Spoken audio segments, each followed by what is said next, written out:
Assalamualaikum warahmatullahi wabarakatuh. Halo teman-teman semuanya, perkenalkan nama saya Kurniasa Fitri. Di sini saya akan menjelaskan mengenai sistem pernapasan pada manusia untuk memenuhi tugas ujian akhir semester saya dari Ibu Fiza Dora Selpa Pratiwi MPD.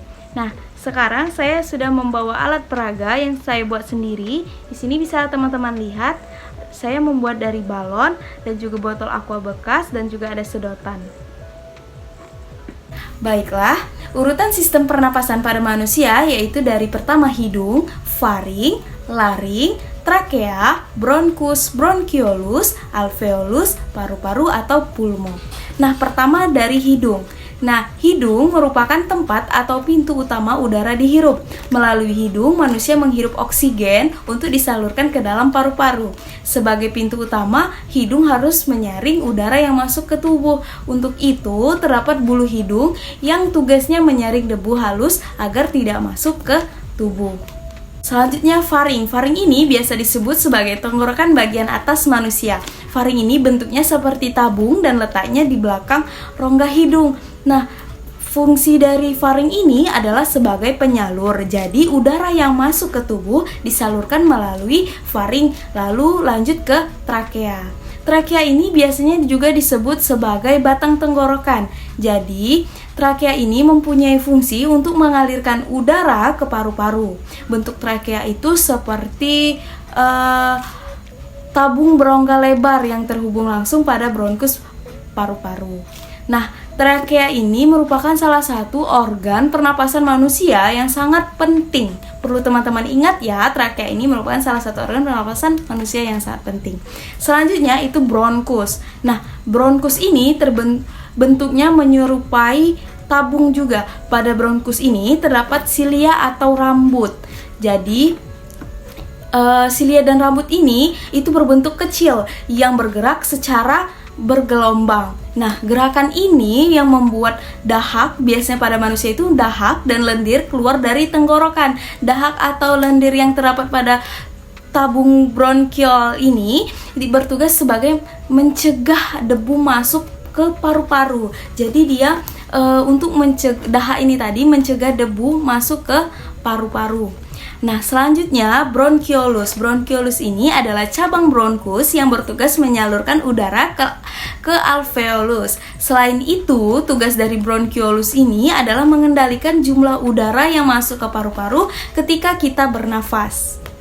Nah, selanjutnya lagi ini paru-paru atau juga pulmo ya. Paru-paru ini letaknya berada di dalam tulang rusuk dan jumlah sepnya sepasang. Nah, di sini saya di balon kedua ini adalah paru-paru. Diibaratkan paru-paru ya teman-teman. Nah, paru-paru ini merupakan tempat menampung udara sehingga oksigen tersebut bisa disalurkan ke tubuh. Nah, oksigen ini terdapat pada udara yang akan dialirkan ke pembuluh darah. Pekerjaan ini dibantu juga oleh pompaan dari apa? Ya, dari jantung. Dengan demikian, tubuh manusia bisa tetap bekerja karena ada bantuan dari jantung tadi.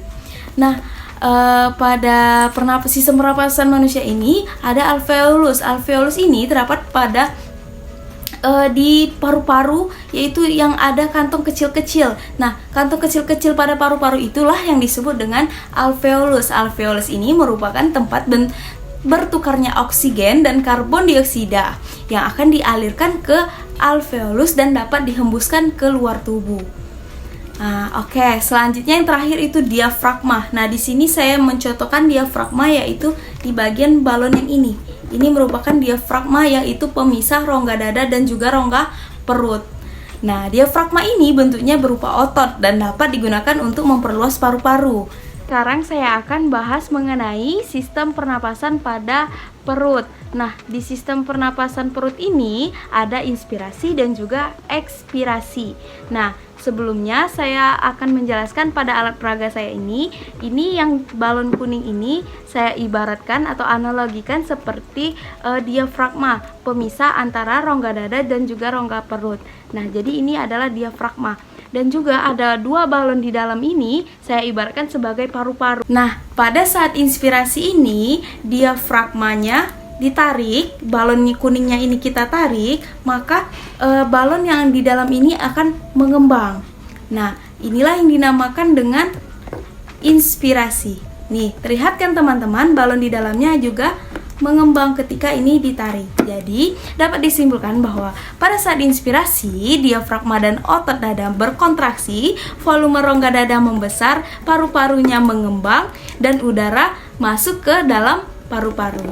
Jadi, diafragmanya ini ketika ditarik, paru-parunya akan mengembang. Inilah yang dinamakan dengan proses inspirasi. Oke, selanjutnya ada ekspirasi. Proses ekspirasi ini atau ketika kita menghirup udara, nah diibaratkan kepada balon ini atau paru-paru ini. Ketika kita menghirup udara, kita masukkan ke dalam balon kuningnya ini, maka paru-paru ini akan mengempis. Nah, terlihat kan teman-teman mengempis. Nah, kalau ditarik tadi ini inspirasi. Ketika kita menghirup udara, balon akan mengempis. Inilah yang dinamakan dengan proses ekspirasi, yaitu diafragma dan otot dada berrelaksasi, volume rongga dada kembali normal, paru-paru kembali normal, dan udara keluar dari paru-paru ketika kita menghirup udara. Nih, terlihat kan teman-teman, balonnya mengecil ketika kita balon ininya tadi kita tekan, diafragmanya kita tekan tadi, balonnya mengecil. Ketika kita tarik diafragmanya, jadi balonnya mengembang. Jadi dapat disimpulkan bahwa proses inspirasi ini ketika diafragma berkontraksi dan juga otot dadanya berkontraksi, volume rongga dadanya membesar dan juga paru-parunya mengembang. Nah, kalau ekspirasi, diafragma dan otot dadanya berelaksasi, volume rongga dadanya kembali normal, paru-paru kembali normal, dan udara keluar dari paru-paru. Ya, dapat dilihat di sini, artinya paru-parunya mengempis. Oke teman-teman, itulah tadi penjelasan dari saya mengenai sistem pernapasan pada manusia dengan alat peraga yang sederhana yang telah saya buat ini.